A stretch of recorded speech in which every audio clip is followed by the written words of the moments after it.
Di Indonesia sendiri serangan siber tiap tahunnya selalu meningkat. Kominfo melaporkan bahwa jumlah insiden yang terkait dengan kejahatan dunia maya, seperti peretasan dan pencurian data, terus meningkat dalam beberapa tahun terakhir. Hal ini dipengaruhi oleh semakin banyaknya pengguna internet dan perangkat digital di Indonesia. Data statistik dari Badan Siber dan Sandi Negara, BSSN, mencatat bahwa telah terjadi 370,02 juta serangan siber terhadap Indonesia pada tahun 2022. Dibandingkan dengan tahun sebelumnya, terjadi 266,74 juta serangan siber. Jumlah ini meningkat sebesar 38,72%. Indonesia tercatat sebagai salah satu negara yang paling sering menjadi target serangan siber di kawasan Asia Tenggara. Para penjahat dunia maya seringkali mengeksploitasi ketidaktahuan pengguna terhadap ancaman keamanan siber. Menurut data, jenis kejahatan siber yang paling sering terjadi di Indonesia ialah phishing, menipu korban untuk mengungkapkan informasi pribadi seperti kata sandi, nomor kartu kredit, dan data sensitif lainnya.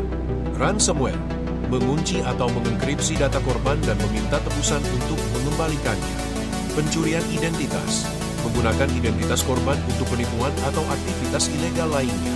Serangan terhadap infrastruktur kritis, kejahatan siber yang menargetkan sistem yang sangat penting seperti energi, layanan kesehatan, dan sektor pemerintah. Jadi, penting untuk menyampaikan informasi serta memberikan gambaran tentang bahaya yang ada.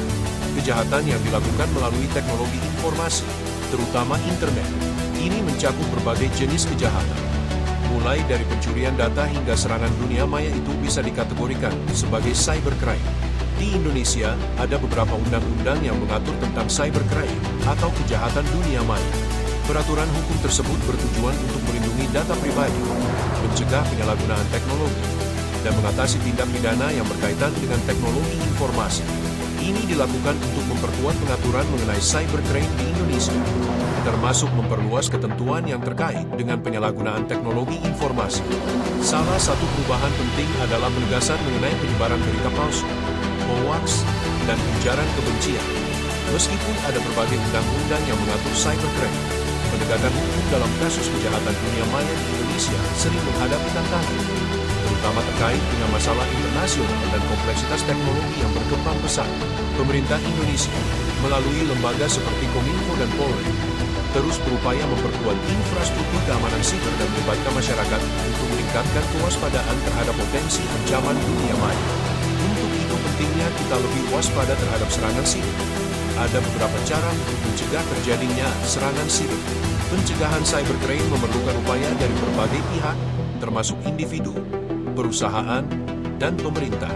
Beberapa langkah yang dapat dilakukan untuk mencegah cybercrime antara lain. 1. Jangan gunakan software bajakan. 2. Pasang perangkat lunak keamanan yang up-to-date. 3. Menggunakan data enkription. 4. Selalu periksa data bank dan data kartu kredit secara teratur. 5. Rajin mengganti kata sandi. 6. Jangan sembarang membagikan info pribadi. 7. Abaikan lampiran surat elektronik dan URL yang terindikasi mencurigakan.